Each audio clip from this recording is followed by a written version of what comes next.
Welcome to Survivor Stories, presented by ACR. These are true documentations of life-saving rescues credited to ACR EPIRBs and beacons. And I must state up front, this is not a club that you strive to become a card-carrying member of. It's quite the opposite. It's exactly that, a survivors club made up of survivors of on-water incidents as well as on-land incidents where an ACR EPIRB or their PLB was very instrumental in saving their lives. So let's get right down to it. Sitting next to me is Jacob Tanner.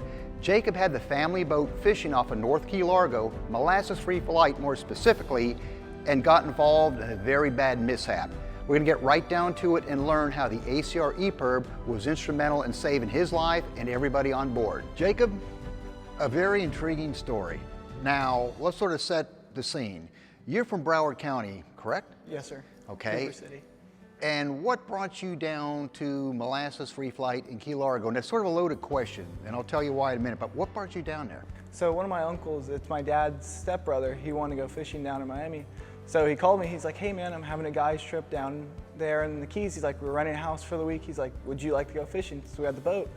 And I'm like, yeah, I'll go. I'm like, is everything paid for? Yeah, let's go. And I'm gonna stop you there, because I'm gonna throw in the molasses-free flight connection. I was wondering why you were down there, because that was an area I spent a lot of time fishing out of, and it can be excellent at times, especially for sailfish, right conditions, and wreck fishing and dolphins. So I was wondering why you were down there and hoping you weren't in one of my fishing spots. But okay, let's go ahead. So you're heading out that morning, and what were the seas like? It said it was like about 3 to 5.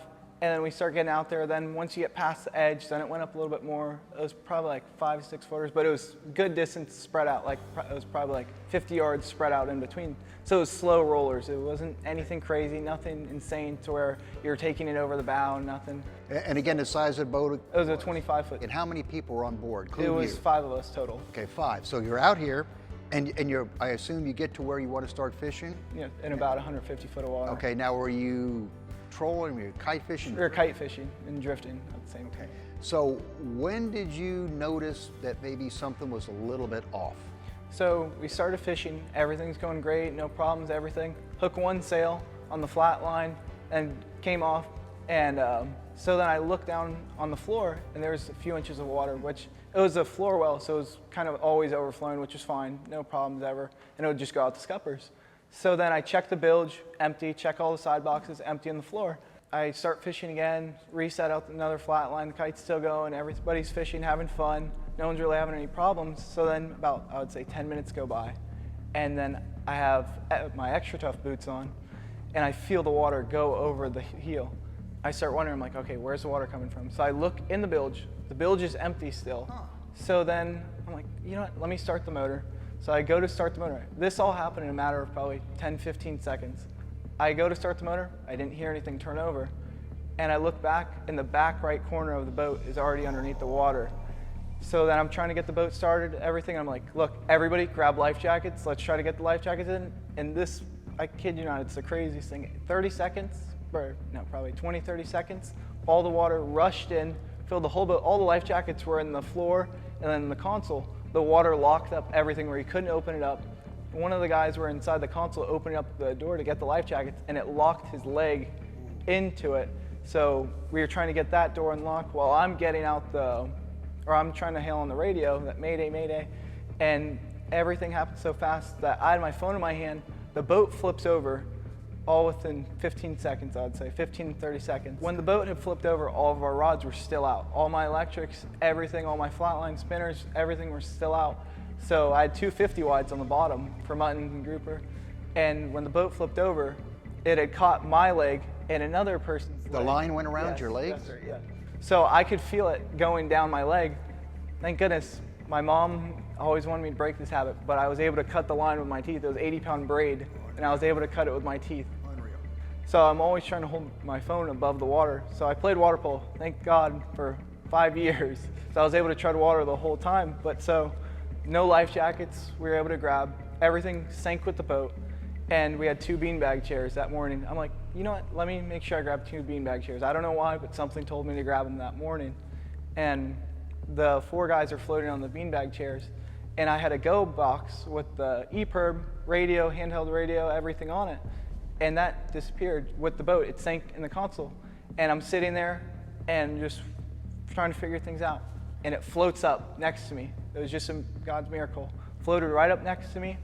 I grab it, set off the EPIRB, everything's going good, and we looked back and we see the cooler floating away. I'm like, you know what, should we grab the cooler? And by that time, the wind's going so crazy, current's drifting so fast. Now, where was the boat in all this? Was it partially floating, or did it go down? The or boat what? sank fully to the bottom. Really? So there wasn't even a part of the boat you could hang on to at that point? So, and then the other guy was able to get it off his leg, and then everything was going good after that. But everybody's floating on top of the chairs, on the beanbag chairs, and I'm treading water the whole time. I had my Grunnins on, my Grunnin jacket, extra toughs, and I didn't even realize, because I swim so much for literally all of college, that I'm starting to realize this is already 45 minutes in, and I'm struggling to even just tread. So I take my boots off, take my Grunnins, everything off. As soon as it all happened, I was able to set off the EPIRB, get everything, get the line cut off my feet.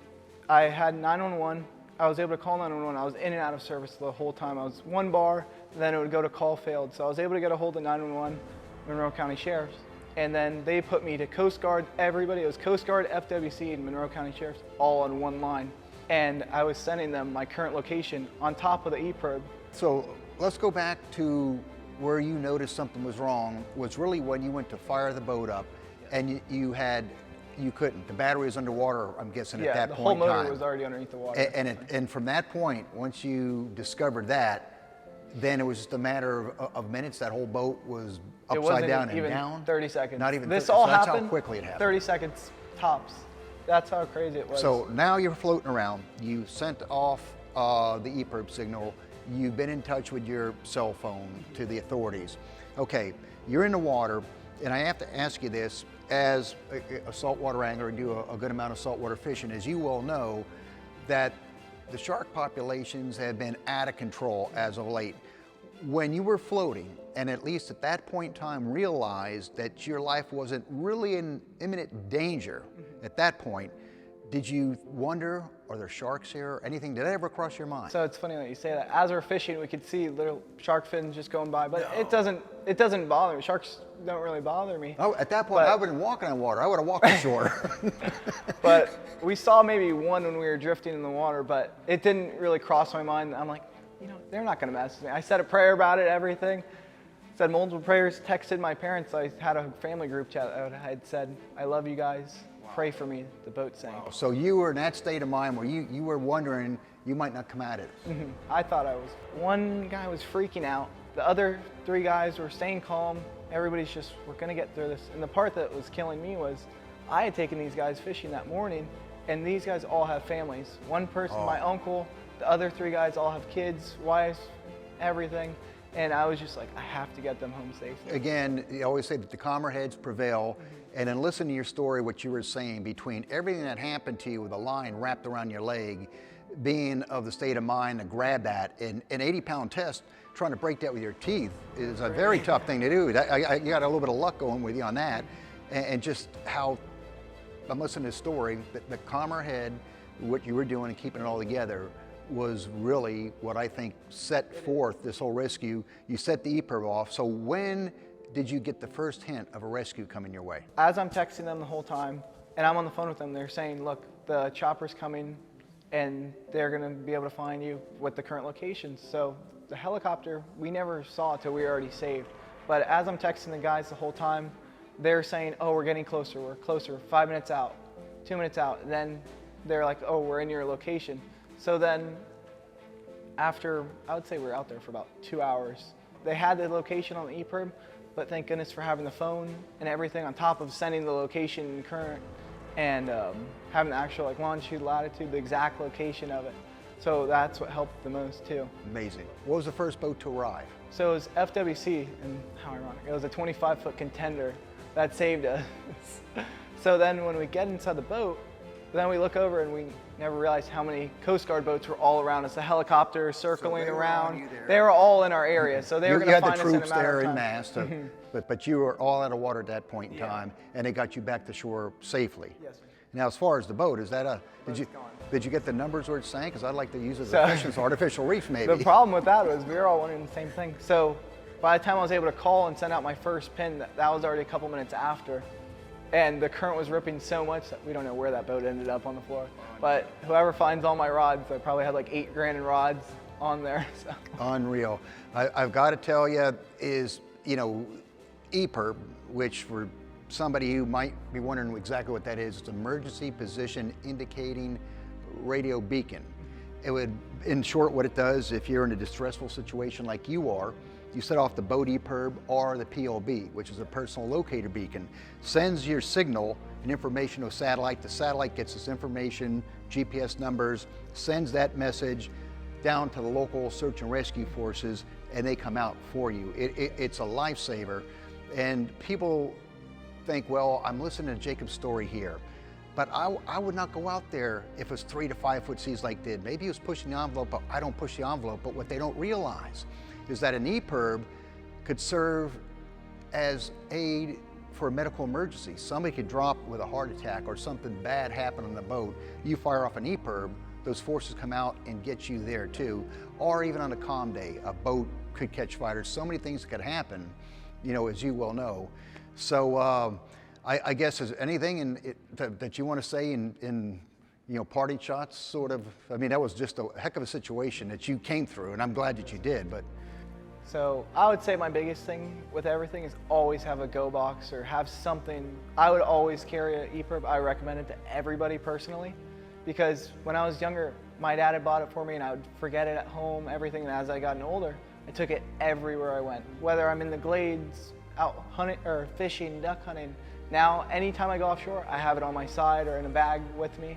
And that was the best thing, because without it, honestly, I probably wouldn't be sitting here talking to you right now. Well, and I'm glad that you are, and I do want to tell you that it's an honor to talk to you, and I'm very, very happy beyond belief that you are here to talk and you made through that incident.